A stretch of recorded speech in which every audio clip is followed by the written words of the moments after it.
Hello everyone. Exam prep के इस online platform पे आप सबका बहुत बहुत स्वागत है मेरे प्यारे बच्चों।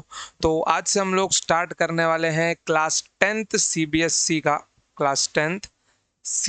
का फिजिक्स पोर्शन, साइंस का आपका फिजिक्स पोर्शन आज हम लोग स्टार्ट करने वाले हैं। ठीक है बच्चों, तो देखो यहाँ पर अभी फिजिक्स में हमको पढ़ने हैं टोटल 4 चैप्टर्स। ठीक है, जिसमें से हमारे फर्स्ट चैप्टर का नाम है लाइट। अब आप में से बहुत सारे बच्चे ऐसे होंगे मतलब कि जो ज़्यादा अच्छे बच्चे होते हैं और जिनको मैंने टीच किया है, वो मान के चलिए कि मैक्स टू मैक्स जुलाई अगस्त तक अपना पूरा पोर्शन निपटा देते हैं और इसके बाद में केवल रिवीजन करते हैं। और बहुत सारे बच्चे ऐसे भी होते हैं कि जो अब से स्टार्ट करने वाले होते हैं, भैया अब हमको स्टार्ट करना है अब से। तो वो जब यहाँ से स्टार्ट करते हैं तो डेफिनेटली 4-5 महीने का टाइम है, आप लोग बड़े अच्छे से कंप्लीट कर सकते हो। बट कुछ महानुभाव ऐसे होते हैं जो दिसंबर में स्टार्ट करते हैं। ठीक है, तो देखिए यहाँ पर अब अपने पास कितना टाइम यहाँ पे बचा हुआ है। तो आज का तो ये मंथ कंप्लीट हो गया, जुलाई का तो अगस्त सितंबर अक्टूबर नवंबर दिसंबर, 5 महीने का समय अपने पास है। और मेरी बात मानो तो 5 months is more than enough. Means मान के चले कि मैं मैक्स टू मैक्स 2 महीने में आपका फिजिक्स पोर्शन पूरा वाइंड अप कर दूंगा, एक साथ इन डेप्थ इन डिटेल्स, सारे पीवाईक्यूज, सारे एनसीईआरटी के क्वेश्चन, एनसीईआरटी एग्जाम्पलर के क्वेश्चन, और सीबीएसई ने अब तक जितने भी क्वेश्चन पूछे गए हैं या और भी अच्छे क्वेश्चन जो पूछ सकता है वो सब यहाँ पे अपने बनेंगे। ठीक है बच्चों, तो आओ हम लोग लेक्चर स्टार्ट करते हैं। एक बार देख लूँ सारा फॉर्मेटिंग सही है तो लेक्चर हम लोग स्टार्ट करते हैं। ठीक है, तो आओ यहाँ पे प्रॉपर रिकॉर्डिंग चालू है। ठीक है, तो देखो यहाँ पर तो सबसे पहले डिस्कस कर लेते हैं कि अपने को क्या क्या पढ़ना है। देखो अपने फिजिक्स के पोर्शन में 4 यूनिट है। तो अगर जो हमारा यूनिट 1 है मेरे प्यारे भाई, उस यूनिट में सबसे पहले चैप्टर का नाम ही है अपना light reflection and refraction. Okay, light reflection and refraction. Okay, आपको ही मेरे साथ में नोट्स बनाते हुए चलना है। और उसके बाद में सेकंड टॉपिक का नाम है अपना मेरे प्यारे बच्चों ह्यूमन आई। ठीक है, तो आ जाओ बढ़ते हैं आगे। तो यूनिट 2 देखिए, यूनिट 2 जो अपना है, यूनिट 2 अपना है इलेक्ट्रिसिटी का टॉपिक है मेरे प्यारे बच्चों, इंपॉर्टेंट टॉपिक है। और जो अपना यूनिट 3 है, ओके, जो अपना यूनिट 3 है, यूनिट 3 अपना है, ठीक है, यूनिट 3 अपना है magnetic effect of electric current. Okay, बीच बीच में देखना पड़ता है कि क्या मालूम ना, इसके अंदर कभी कभी कैमरा ना पॉज कर देते तो वीडियो पीछे तो चालू है बट मेरा बोलता हुआ चेहरा वहां पे नहीं दिखता है। ओके, तो magnetic effect of electric current, magnetic effect of electric current. ठीक है, तो इन डेप्थ देखना, अगर मेरा वीडियो पॉज भी हो जाए तो भी पीछे स्क्रीन चालू रहेगा, आप लोग पढ़ते रहना। ओके, बहुत ही जल्दी ये टेक्निकल इशू में रिजॉल्व कर दूंगा यहाँ पर। ठीक है, तो देखो लाइट रिफ्लेक्शन एंड रिफ्रैक्शन, ये मोस्ट इंपॉर्टेंट टॉपिक है, ध्यान में रखिए। फिर उसके बाद में ये भी मोस्ट इंपॉर्टेंट टॉपिक है और जिनको मैं इजी में काउंट करता हूँ, लाइक ह्यूमन आई को मैं इजी बोलता हूँ और इस टॉपिक को मैं इजीएस्ट बोलता हूँ। ठीक है, इसको इजी इसलिए बोलते हैं क्योंकि इसमें ज़्यादा डिफिकल्टीज नहीं है, अच्छे से आप लोग समझ सकते हो, देख सकते हो, सब कुछ कर सकते हो। ठीक है, तो आपके जो सबसे ज़्यादा क्वेश्चन बनने के चांसेस हैं, एक कौन सा टॉपिक से, एक तो आपका लाइट और दूसरा आपका इलेक्ट्रिसिटी। मीन्स आपके न्यूमेरिकल्स वाले जो भी क्वेश्चन बनेंगे आप लोग मान सकते हो कि 90% चांस है कि या तो वो लाइट से होंगे या तो इलेक्ट्रिसिटी होंगे, और मैं तो कहता हूँ कि दोनों से ही हो सकते हैं। ठीक है, और ह्यूमन आई की मैं अगर बात करता हूँ तो मेरे प्यारे बच्चों इसके अंदर केवल 2 टाइप के ही न्यूमेरिकल्स हैं। फिक्स टाइप है, उसके अंदर डेटा भी फिक्स होता है और जो दूसरा डेटा होता है वो दिया हुआ होता है, बस फॉर्मूला पुट करना है, आंसर निकालना है। बाद में रही मेरी ट्रिक्स जिससे कि हम लोग सॉल्व करेंगे नंबर्स ऑफ एमसीक्यू। मतलब मान के चलो मैं लाइट में ही कम से कम आपको 150 प्लस क्वेश्चन सॉल्व करवा दूंगा, 150 प्लस क्वेश्चन। और एमसीक्यू तो ऐसा मैं आपको सॉल्व करवाऊंगा कि बाकी बच्चों को जाएगा कम से कम 1.5 से 2 मिनट, आपको जाएगा केवल 20 सेकेंड एमसीक्यू में। ठीक है, तो आओ चैप्टर हम लोग स्टार्ट कर देते हैं। बाकी धीरे धीरे सिलेबस में जो भी पढ़ना है, कैसे पढ़ना है, हम सब कुछ देखते रहेंगे। ठीक है, सीधा चैप्टर स्टार्ट करते हैं, आ जाओ। तो सेटिंग सब कुछ ठीक है, वीडियो प्रॉपर यहाँ पे रिकॉर्ड हो रहा है, भगवान से उम्मीद करते हैं कि ऐसे ही होता रहे। ठीक है, आ जाओ। चलो अब देखो यहाँ पर जैसे कि लाइट के बारे में हम लोग जानते हैं मेरे प्यारे बच्चों, देखो जिसको मेरी स्पीड स्लो लग रही होगी वो वीडियो को 1.5 पे करके देख सकता है, और ठीक है, और जिसको नॉर्मल पेस में लग रही है वो मेरे साथ में ही नोट्स बनाता हुआ चले, ठीक है।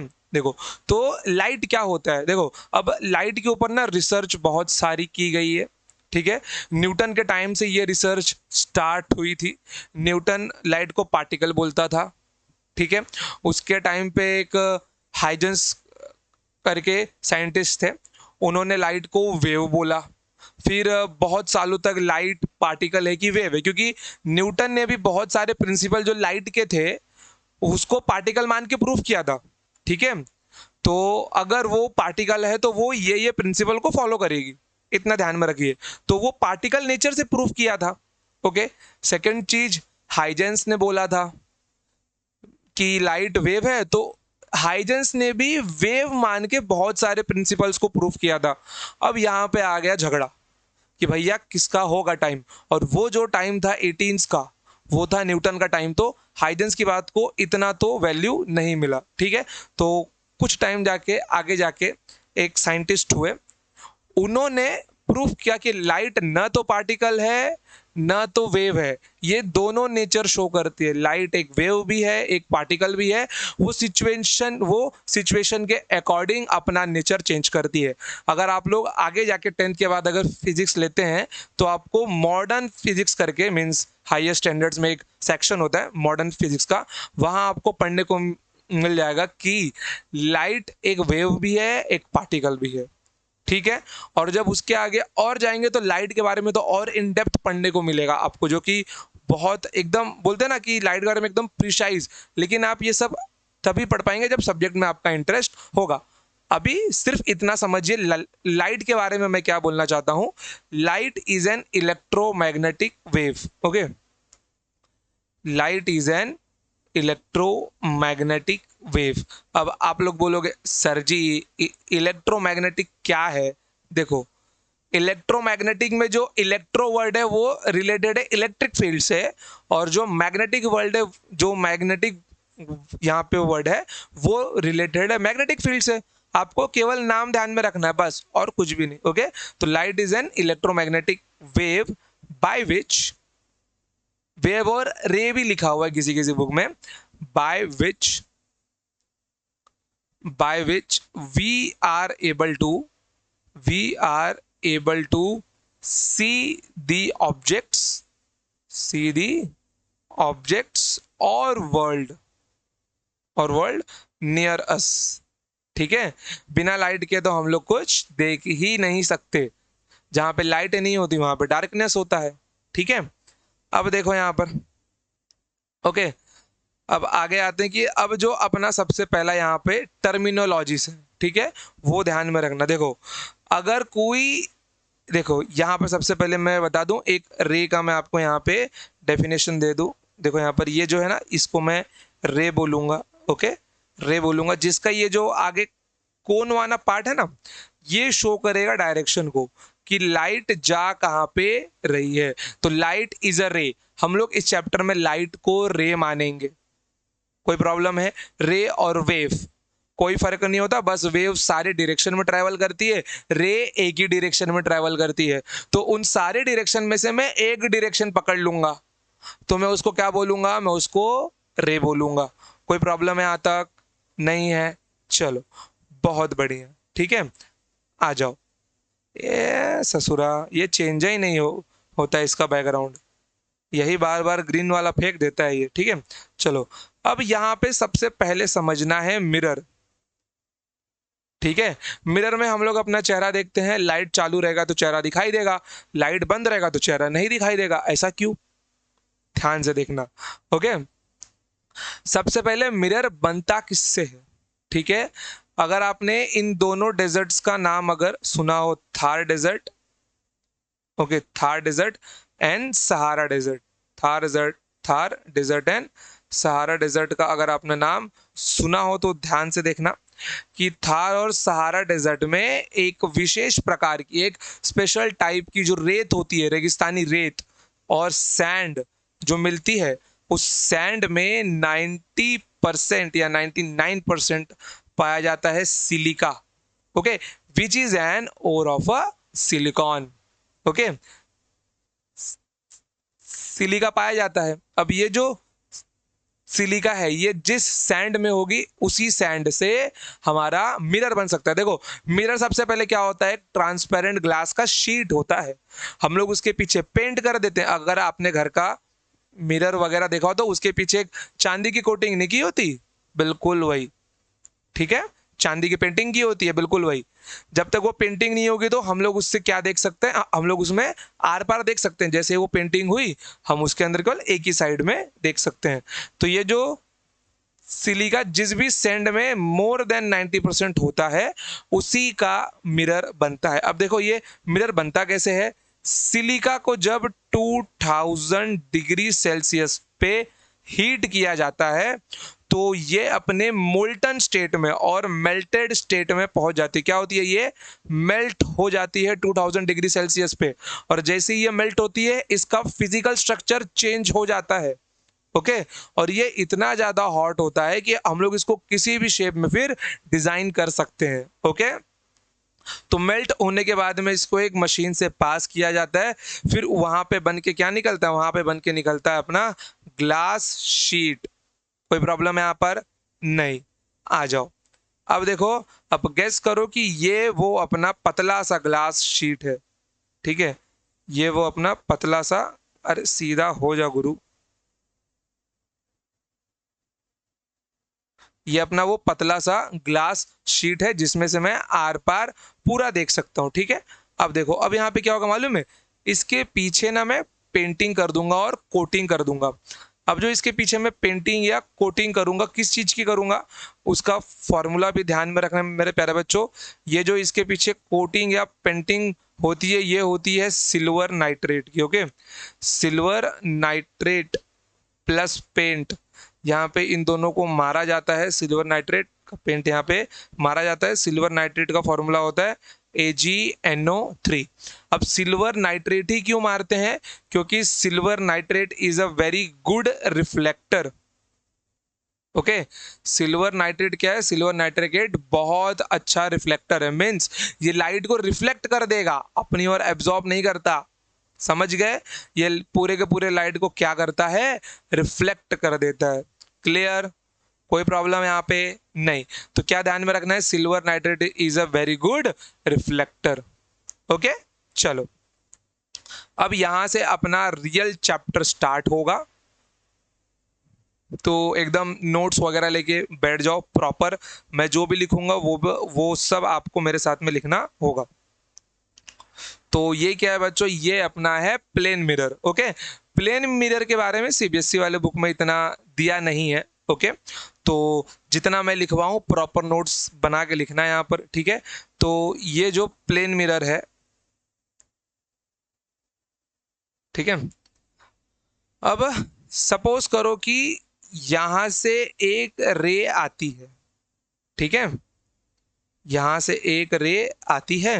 अब आपको तो दिखाई दे रहा है कि इस पॉइंट पे क्या हुई, वो गिरी, तो जिस पॉइंट पे गिरी, और तो इस पॉइंट को मैं क्या बोलूंगा, पॉइंट ऑफ इंसिडेंस। क्या मेरे बच्चों, मैं इस पॉइंट को क्या बोलूंगा, पॉइंट ऑफ इंसिडेंस बोलूंगा, कोई दिक्कत नहीं है, ठीक है।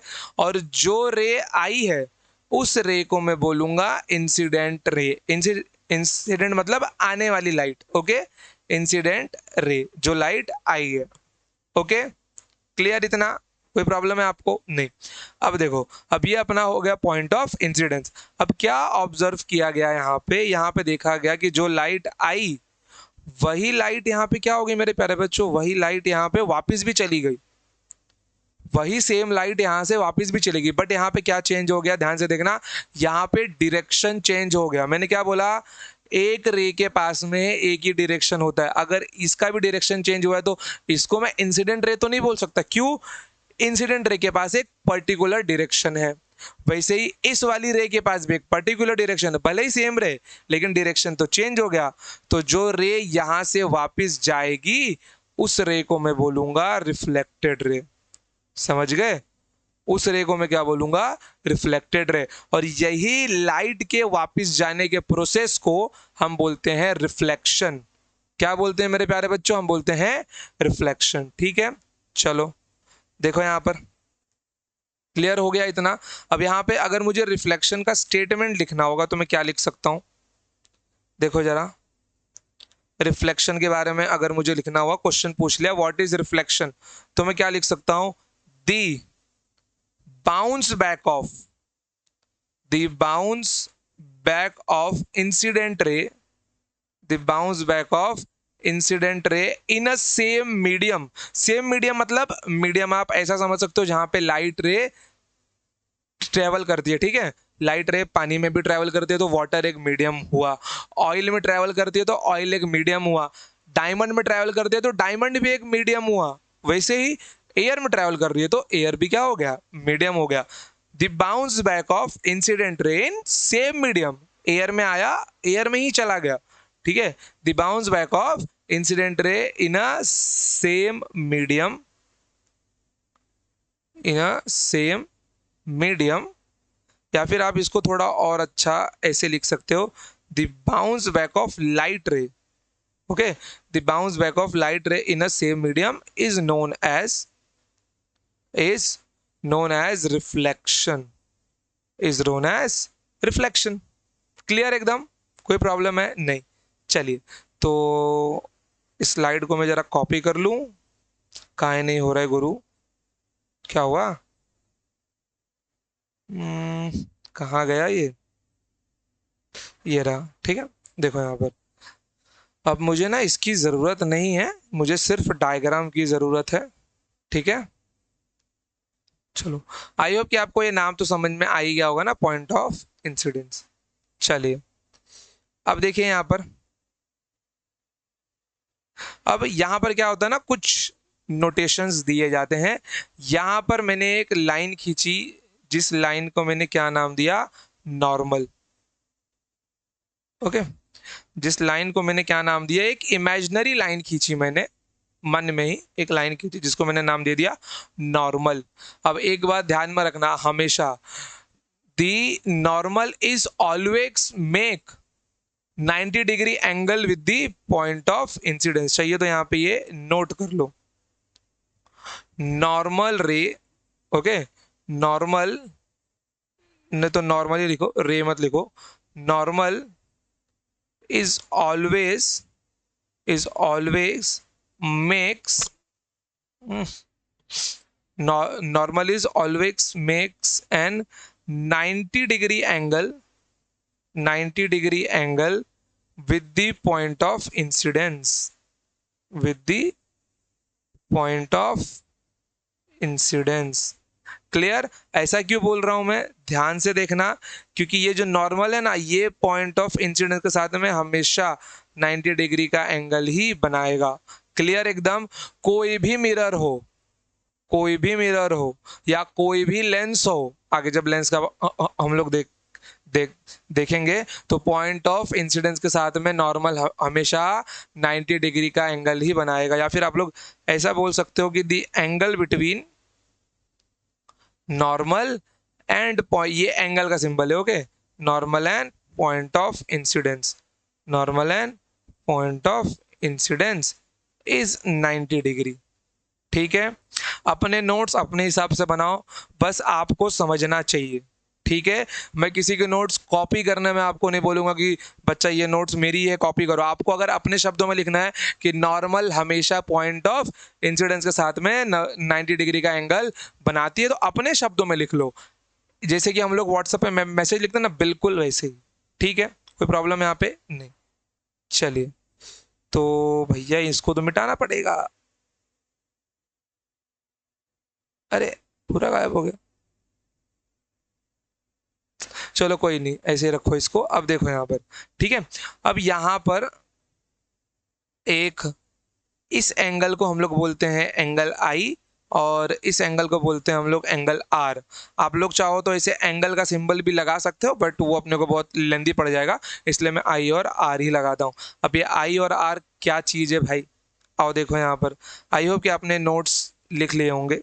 ठीक है, देखो आई को यहाँ पे बोला जाता है एंगल ऑफ इंसिडेंस। ओके, आई को यहाँ पे बोला जाता है एंगल ऑफ इंसिडेंस। ठीक है, I is nothing but angle of incidence. और ये बनता कैसे है, when there is a angle between, when there is a angle between incident ray and normal, this angle is known as a angle of incidence. Okay, या फिर ऐसा बोल सकते हो, the angle between, the angle between incident ray, the angle between incident ray and normal, and normal is known as, is known as, okay, phone किसका आ रहा है भाई, is known as, is known as angle of incidence। okay, is known as angle of incidence। okay, मेरे प्यारे बच्चों, बस 2 minute line पे रहना, ठीक है। हेलो, क्या,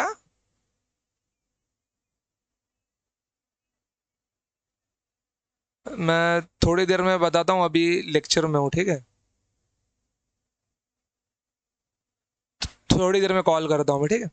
चलो, हाँ, चलिए। क्या होता है ना बच्चों की, अगर एक बार मैंने रिकॉर्डिंग पॉज की तो मे भी शायद ना कैमरा तभी पॉज होता होगा, इसलिए मैंने पॉज नहीं किया। ओके, इतना हो गया, अब डिस्टरबेंस नहीं होगा अपने को। आइए, ठीक है, चलिए। अब देखिए यहाँ पर, ये अपना आर है, जिसको मैंने क्या नाम दे दिया, एंगल ऑफ रिफ्लेक्शन। जैसे कि like that it is an angle of incidence, it is an angle of reflection. Okay मेरे प्यारे बच्चों, it is an angle of reflection. Okay, देखो अभी यहाँ पे नोट करो, the angle between, the angle between reflected ray, not refracted, it is an reflected, the angle between reflected ray and normal is known as, is known as angle of reflection, angle of reflection. Clear एकदम, कोई दिक्कत यहां तक नहीं है। Incident ray और normal के बीच में जो एंगल बनेगा वो क्या कहलाएगा, एंगल ऑफ इंसिडेंस। और नॉर्मल और रिफ्लेक्टेड रे के बीच जो एंगल बनेगा वो हम लोग उसको बोलेंगे एंगल ऑफ रिफ्लेक्शन। क्लियर एकदम, कोई दिक्कत नहीं है। चलिए अब बढ़ते हैं अगले स्लाइड पे। मेरे को डायग्राम की जरूरत पड़ती रहेगी, आप लोग ड्रॉ मत करना, ठीक है, क्योंकि मैं एक ही पेज पे मैं आपको नोट सारा देना चाहता हूँ, वरना मेरे को बार बार रफ करना पड़ेगा। अब जब हम लोग ऑफलाइन में सिखाते क्या होता है ना, हम लोग स्टेटमेंट तो रफ कर देते हैं वहाँ पे, क्योंकि बच्चे साथ ही साथ में लिखते भी रहते हैं। बट ऑनलाइन में ऐसा नहीं होता, पीडीएफ भी अब बच्चों को चाहिए होता है, तो इसके लिए, ठीक है। आइए देखिए, अब यहाँ पर एक नया कंसेप्ट सीखने वाले हैं, बुक के अंदर शायद ही किसी किसी अच्छी बुक्स में मिल जाता है। आपने देखो, जिन बच्चों ने पढ़ लिया है उनको मालूम होगा लॉज ऑफ रिफ्लेक्शन क्या होता है। तो पहला लॉ और दूसरा लॉ उनको पता है। तो पहले लॉ का प्रूफ नहीं है, पहला लॉ बस बोल दिया कि बच्चे मान लेते हैं, मान लिए, ठीक है। दूसरा लॉ जो है अपना, उसका वो एक नॉर्मल सा कंसेप्ट है। तो ये जो अभी हम लोग पढ़ेंगे ये वहां पे काम आएगा, अपने को ब्रेन में रखना इतना, ठीक है। देखो यहाँ पर, ये जो एंगल है ये है स्मॉल जी, ठीक है। ये जो एंगल है ये है स्मॉल जी, और स्मॉल जी को बोला जाता है ग्लांसिंग एंगल, ठीक है मेरे प्यारे बच्चों। क्या बोलते हैं इसको, ग्लांसिंग एंगल, ठीक है।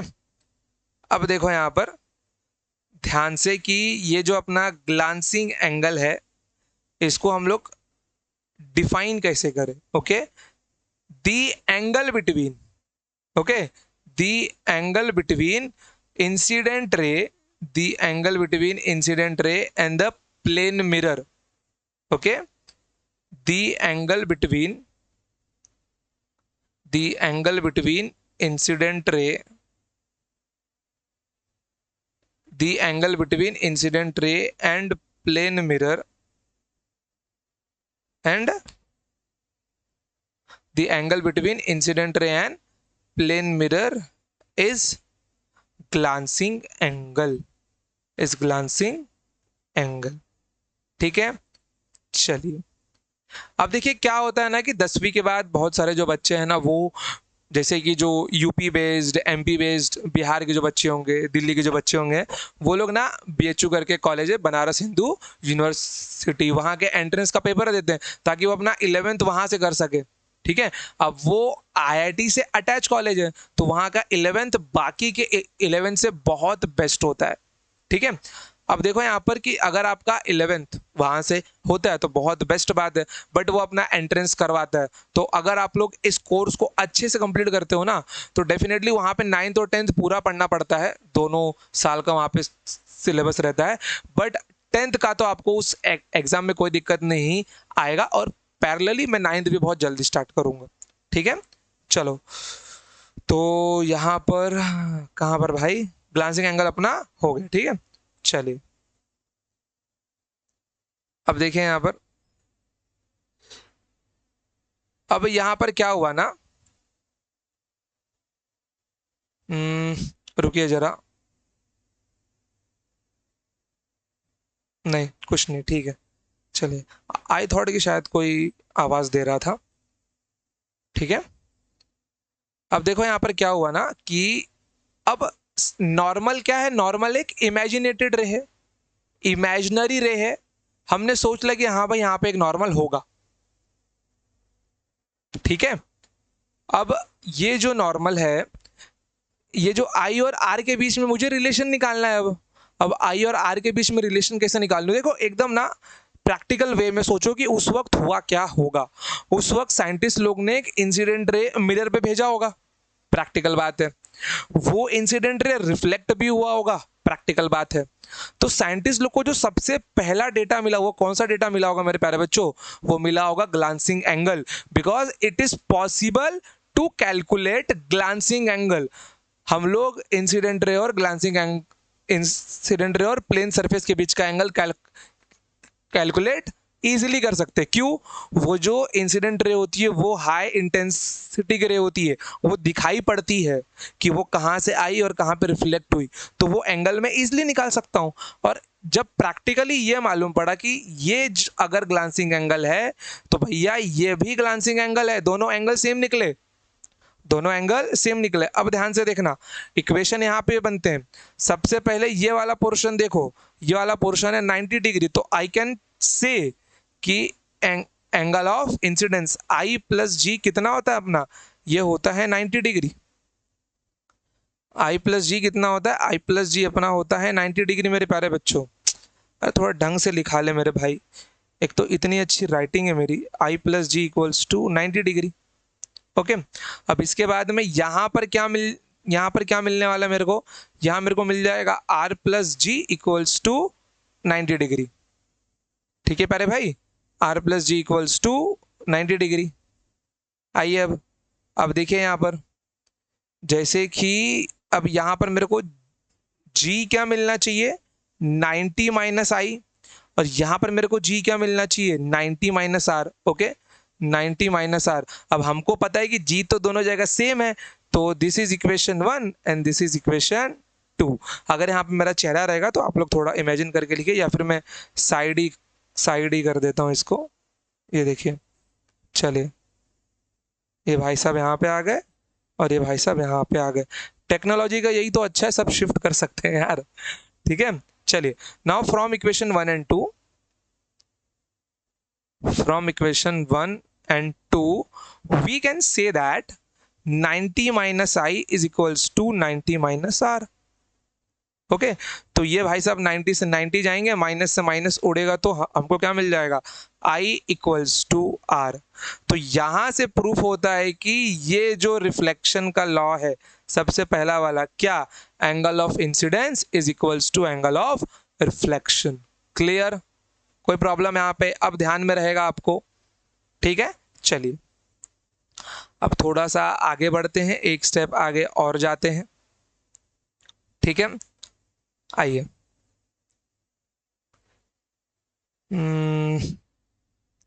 बहुत बढ़िया।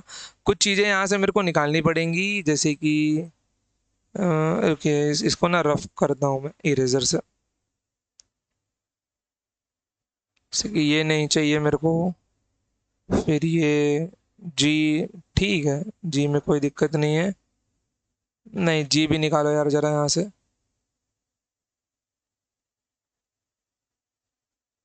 चलिए, अब देखिए यहाँ पे जस्ट इमेजिन करिए मेरे प्यारे भाई, सिर्फ इमेजिनेशन करना है, साइंस पूरा इमेजिनेशन का ही खेल है। ठीक है, इमेजिन क्या करना है अब, क्योंकि मान लो अगर ये मिरर यहाँ पे नहीं होता बट इंसिडेंट रे होता। ओके वेट, सही है यार।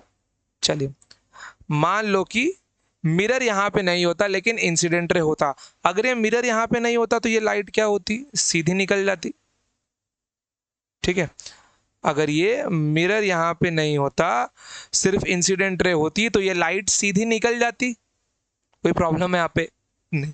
मीन्स ये लाइट सीधी निकल जाती लेकिन सीधी गई नहीं, सीधी गई नहीं। इस लाइट को अपना डायरेक्शन चेंज करना पड़ा। किसकी वजह से? प्लेन मिरर की वजह से। इस लाइट को अपना डायरेक्शन चेंज करना पड़ा। किसकी वजह से? प्लेन मिरर की वजह से। अब जब इस लाइट ने अपना डायरेक्शन चेंज किया तो कितना चेंज किया मेरे प्यारे भाई? भाई उसको जाना तो यहां से था लेकिन जा यहां से गई। मतलब क्या हुआ कि हमने इंसिडेंट रे को बेंड कर दिया। किसकी मदद से? मिरर की मदद से। तो ये जो हमने इंसिडेंट रे का पाथ डेविएट डेविएट किया, पाथ डेविएट ही हुआ इन शॉर्ट। जाना यहां था, जहां चली यहां पे गई। तो ये जो पाथ डेविएट हुआ है, ओके, ये जो पाथ डेविएट हुआ है इसका, इसको हम लोग बोलते हैं एंगल ऑफ डेविएशन। ओके, ये जो पूरा एंगल है डेल्टा, इस डेल्टा को क्या बोला जाता है? Angle of deviation.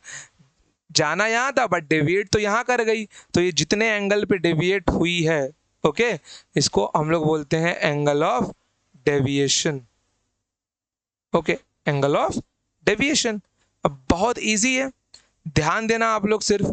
अब अगर इस लाइन को ध्यान से देखो, इस लाइन को ध्यान से देखो, तो हम लोग क्या बोल सकते हैं? I plus R plus delta किसके बराबर होंगे? I plus R plus delta बराबर होंगे मेरे प्यारे भाई।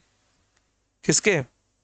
आई plus R plus delta all are equal to 180 degree. इतनी तो ज्योमेट्री आपने पढ़ी ही होगी। ठीक है, कि एक स्ट्रेट लाइन पे एंगल कितना बनता है। ओके, कि एक स्ट्रेट लाइन पे एंगल कितना बनता है।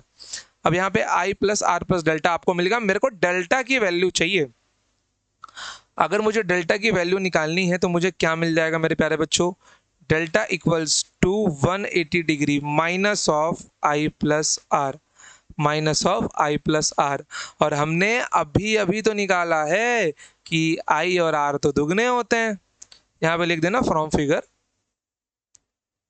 हमने अभी अभी तो निकाला है कि भैया जी, एक बात हमें पता है कि आई और आर क्या होते हैं?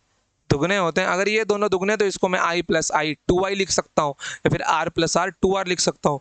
तो यहाँ पे मुझे डेल्टा का दो फॉर्मूला मिल जाएगा, एक तो 180 डिग्री माइनस 2 आई, और क्या मिल जाएगा यहाँ पे? Delta equals to 180 degree minus 2 are.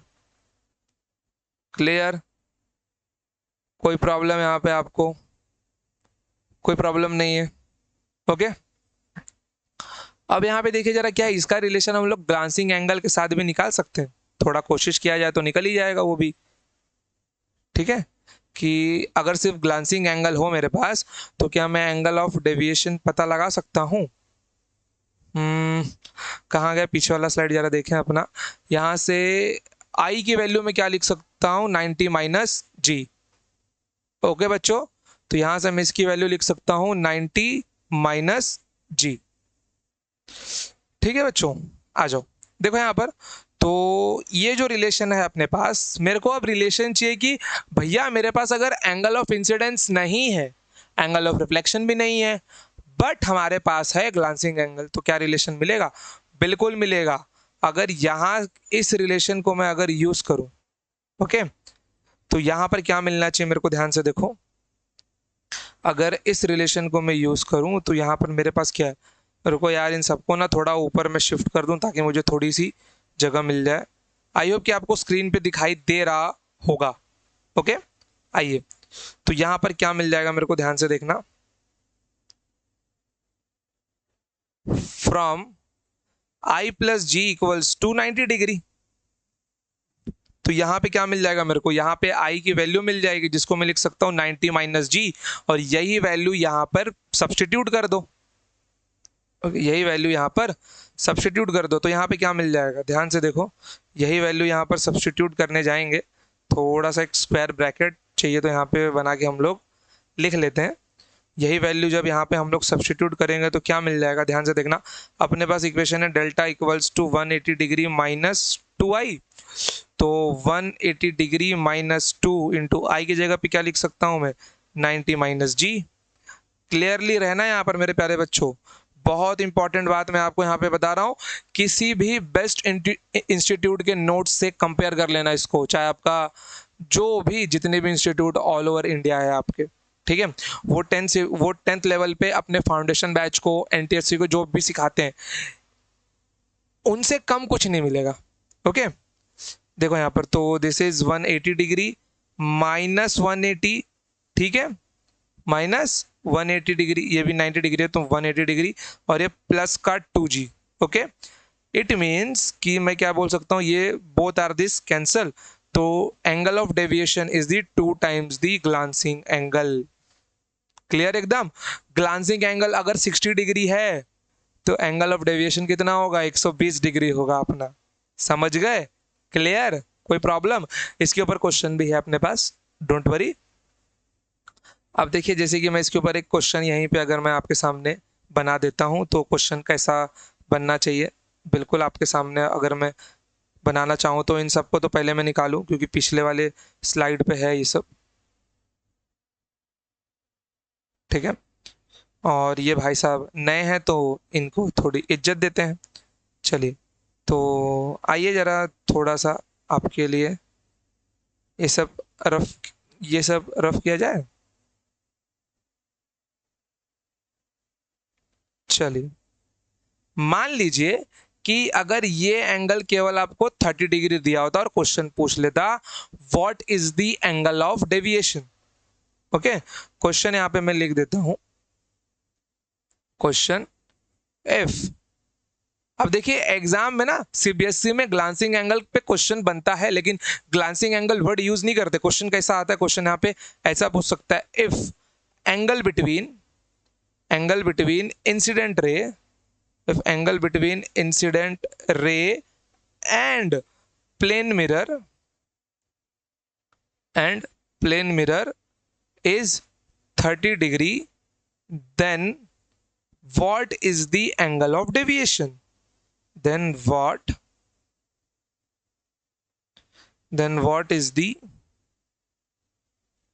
angle of deviation. Question बन गया ये अपने पास, ठीक है, क्वेश्चन मतलब the angle between incident ray and plane mirror, मतलब वो किसकी बात कर रहा है, वो ग्लांसिंग एंगल की ही तो बात कर रहा है। अगर ये 30 डिग्री है तो भाई साहब बताओ ये एंगल कितना होगा, ये एंगल कितना होगा, ठीक है, ये एंगल कितना होगा, तो अपने पास फॉर्मूला है डेल्टा इक्वल्स टू 2g, तो 2 इंटू 30 दैट इज 120 डिग्री, तो ये सॉरी 60 डिग्री यार, तो दैट इज 60 डिग्री, तो दिस इज दी 60 डिग्री।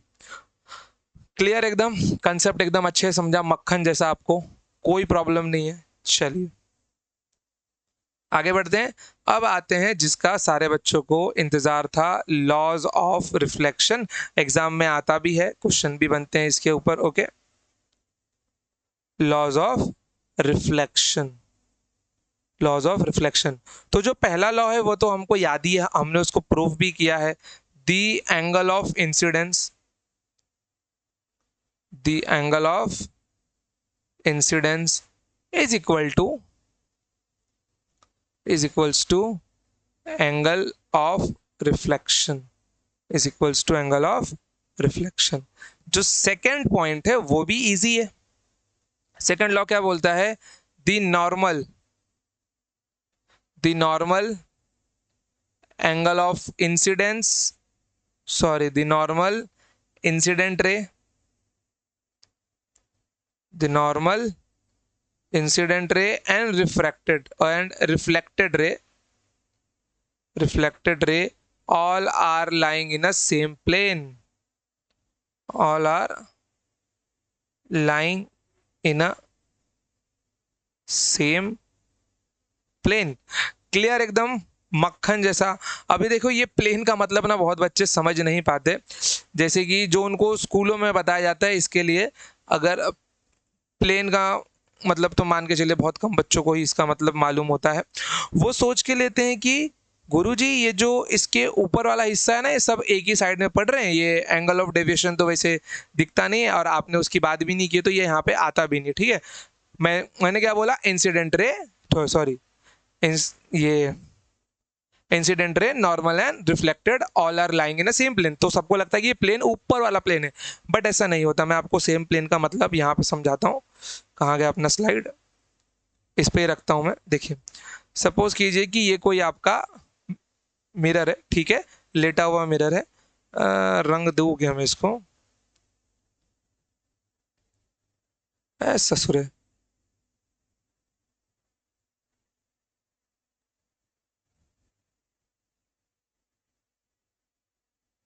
ठीक है। चलिए सपोज कीजिए कि आपका कोई मिरर है, ठीक है।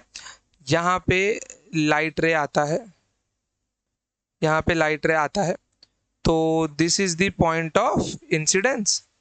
थोड़ा इसको हम लोग ऊपर शिफ्ट कर देते हैं, और लाइट रे यहाँ से निकल जाएगा। अब ध्यान देना कि यहाँ पर बीच में आपका बनेगा नॉर्मल।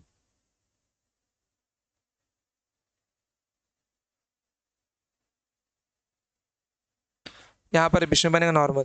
अब सेम प्लेन का मतलब क्या सेम साइड में होता है? बिल्कुल भी नहीं मेरे प्यारे बच्चों। सेम प्लेन का मतलब होता है कि ये जो प्लेन है ना, ये एक सिंगल प्लेन है। मीन्स अगर मैं बात करूँ कि जैसे कि फॉर एग्जांपल कैसे समझाऊं मैं आपको, चलो इमेजिन करो कि एक पेपर है, ठीक है। ये जैसे कि मेरा ये एक बोर्ड है, ठीक है। लाइट अगर यहाँ आई, लाइट रे अगर यहाँ पे आई, तो ये इसी के प्लेन में जाएगी।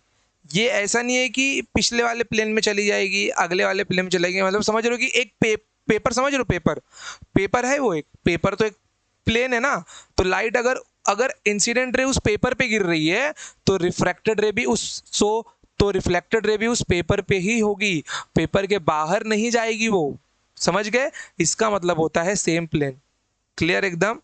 अब यहाँ पर जो एक लॉ और है, जो नोट करने वाली बात है, आइए यहाँ पे है ना, तो मैं इसको रफ कर देता हूँ। ये ध्यान देना आप लोग, नोट करने वाली बात है, आगे काम आएगा कि incident ray and reflected ray हमेशा नॉर्मल के अपोजिट साइड में ही रहते हैं। अगर लाइट ऐसे है तो लाइट कभी ऐसे रिफ्लेक्ट नहीं होगी, ठीक है। लाइट कभी ऐसे रिफ्लेक्ट नहीं होगी, वो नॉर्मल के दूसरे साइड में ही रहेगी। So the incident ray, the incident ray and reflected ray, the incident ray and reflected ray are always opposite side to the normal, are always opposite side of the normal, of the normal। Clear एकदम, कोई परेशानी यहाँ तक? I hope कि आपको यहाँ तक कोई दिक्कत नहीं हुई होगी। एक और बात जो अपनी छूट गई है, छूटनी तो नहीं चाहिए थी मेरे प्यारे भाई, कहाँ गया वो, ये रहा। यहाँ पे नोट कर लो, स्पीड ऑफ लाइट, सी को डिनोट किया जाता है स्पीड ऑफ लाइट से। ओके, स्पीड ऑफ लाइट होता है 3 × 10⁸ मीटर पर सेकेंड। इसकी वैल्यू ध्यान में रखना आप लोग, ठीक है। चलिए तो आगे बढ़ते हैं अभी हम लोग। तो आई होप कि आज के लिए थियरी हमने बहुत पढ़ लिया है, तो थोड़ा सा क्वेश्चन किया जाए। ये स्लाइड ध्यान मत देना आप लोग कि 2020 तक का ही डेटा है, ओके।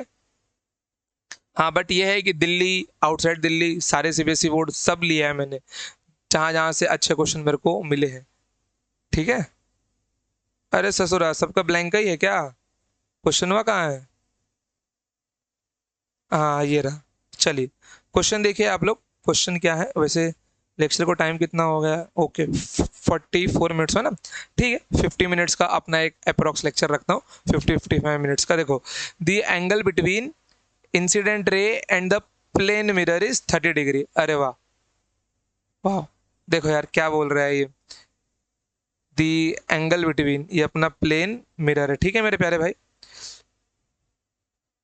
ये अपना प्लेन मिरर है, इंसिडेंट रे आया, फिर रिफ्लेक्ट हुआ, ठीक है। हमको थोड़ा इसका रंग चेंज चाहिए, और यहाँ पे होगा अपना नॉर्मल, क्योंकि यहाँ पे है अपना पॉइंट ऑफ इंसिडेंट। क्या बोल रहा है ये, if the angle between incident ray and the plane mirror is 30 degree. मैं यहाँ पे शॉर्ट फॉर्म में आई आर लिख रहा हूँ, ओके, इंसिडेंट रे, और and this is my reflected ray. तो यहाँ पर इसके बीच में एंगल है 30 डिग्री, तो angle between incident ray and reflected ray, ये टोटल एंगल पूछ रहा है कितना है। अगर ये 30 डिग्री है तो मेरे प्यारे भाई ये अपना 60 डिग्री होगा, क्योंकि ये 90 का कंप्लीट करता है। अगर ये 60 है तो ये भी 60 होगा, तो टोटल एंगल कितना हो गया इनके बीच में, प्लस कर दो, 60 + 60 120 डिग्री। इजी है।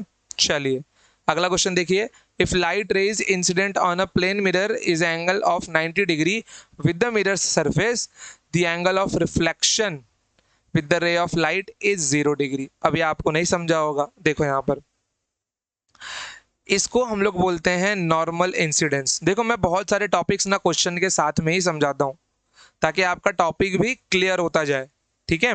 मैंने क्या बोला, एंगल ऑफ इंसिडेंस किसके साथ बनता है, एंगल ऑफ इंसिडेंस आई बनता है the angle between incident ray and normal. But मान लो कि अगर आपको, ये आपका क्या हो गया, प्लेन मिरर हो गया ये आपका, ठीक है।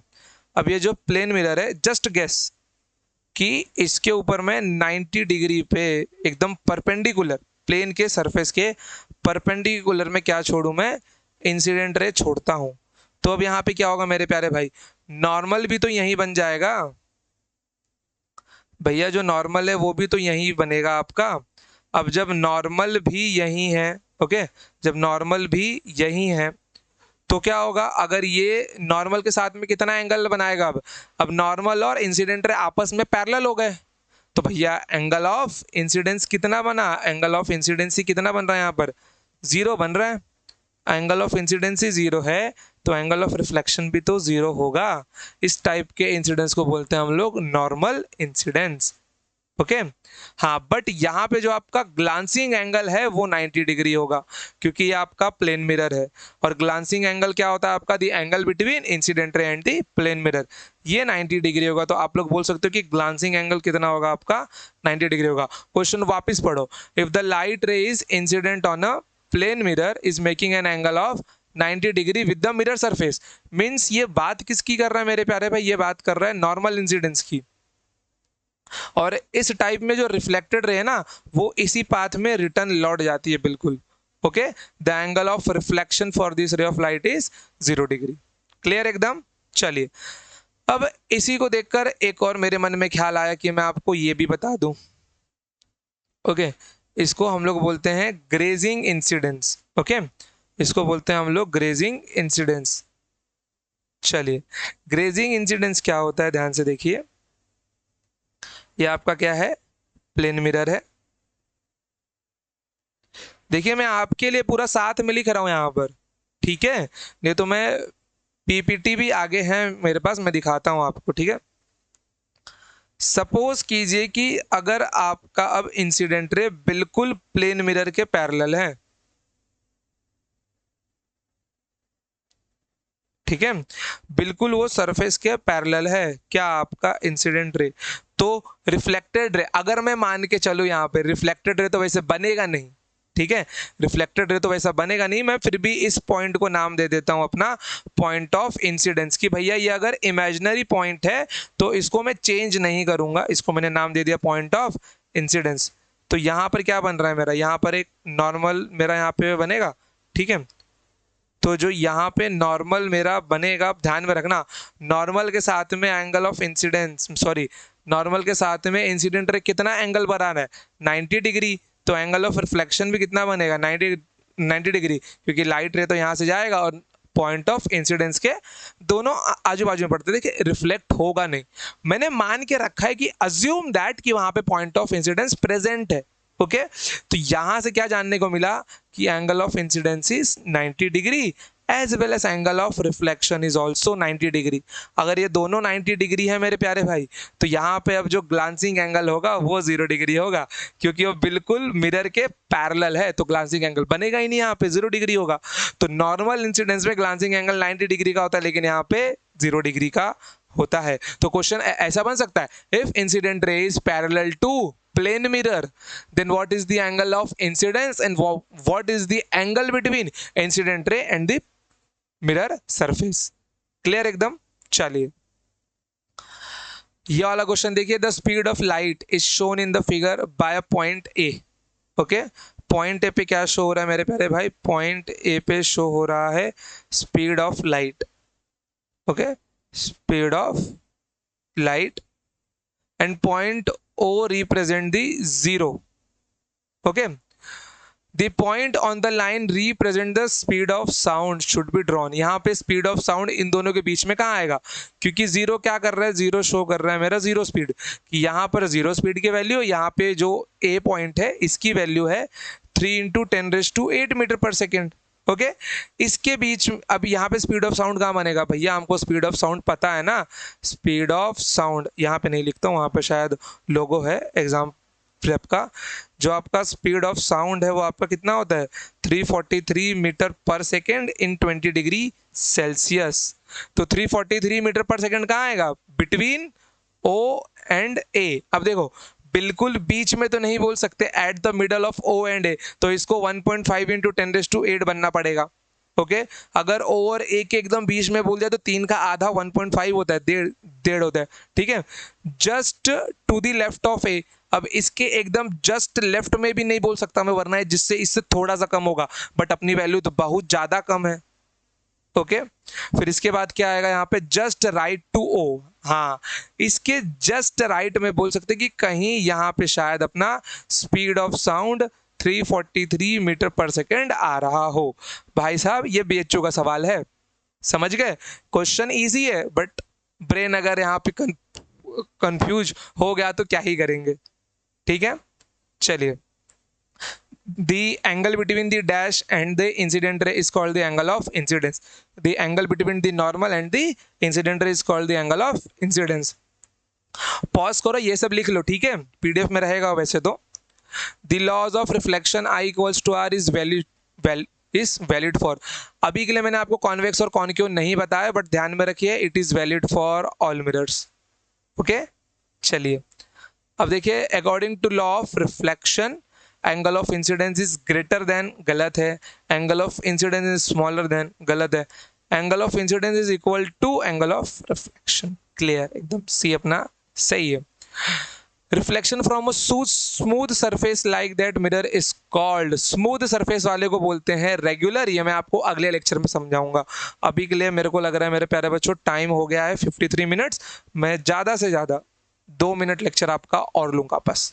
क्लियर एकदम, चलिए, तो रेगुलर, इरेगुलर, डिफ्यूज्ड और फ्यूज्ड नहीं है, कुछ भी नहीं हो, बस ऐसे टाइप किया हुआ है, बस ये 2 टाइप के रिफ्लेक्शन होते हैं, ये दोनों मैं आपको समझा दूंगा। ओके, चलिए, which of the following sources give the best monochromatic light। देखो मोनो का मतलब होता है सिंगल, ठीक है, क्रोमैटिक का मतलब होता है वेवलेंथ। तो सिंगल वेवलेंथ वाली लाइट कौन सी देती है, देखो जिस लाइट का सिंगल वेवलेंथ मतलब उसके पास एक सिंगल कलर होगा, और सिंगल कलर केवल भाई अपने लेजर के पास होता है सिर्फ। लेजर कौन से भी रंग की होती है, रेड होती है, ग्रीन होती है, ठीक है, तो क्या आएगा आंसर इसका, लेजर। मोनो मतलब सिंगल, क्रोमैटिक मतलब वेवलेंथ। चलिए, तो अब यहां से अपना स्पेरिकल मिरर स्टार्ट होगा। मैं उम्मीद करता हूं कि प्लेन मिरर में जितना आपको बता सकता था मैंने उतना बताया है। बस एक इंपॉर्टेंट कंसेप्ट है, कौन सा कंसेप्ट है जानते हैं आप लोग? अरे रुक रुक रुक रुक रुक रुक भाई, रुक रुक रुक, कहाँ कहाँ भाग रहा है गुरु, कहाँ भाग रहा है? ठीक है, देखिए यहाँ पर जो इंपॉर्टेंट कंसेप्ट है प्लेन मिरर का, कि अगर लाइट रे आई, जिसको मैं नाम दिया इंसिडेंट रे, ठीक है, इंसिडेंट रे के गिरने के बाद अगर मैंने मिरर को किसी एंगल पे टेढ़ा कर दिया तो एंगल ऑफ रिफ्रैक्शन कितना चेंज होगा, बस ये क्वेश्चन केवल बीएचयू के एंट्रेंस या एनटीएससी में पूछा जा सकता है। बढ़िया सवाल है प्लेन मिरर के ऊपर। ठीक है, तो आज के लिए मेरे प्यारे बच्चों इतना ही रखते हैं, फिर मिलते हैं next time. Till then tata bye bye, जय हिंद, जय भारत, लव यू ऑल। कुछ भी डाउट हो, कुछ भी हो, कमेंट सेक्शन में पूछ सकते हो और इसकी पीडीएफ भी आपको वहीं पे मिल जाएगी और मैं नीचे टेलीग्राम ग्रुप का लिंक भी आपके लिए शेयर कर दूंगा। ठीक है, चलिए बाय।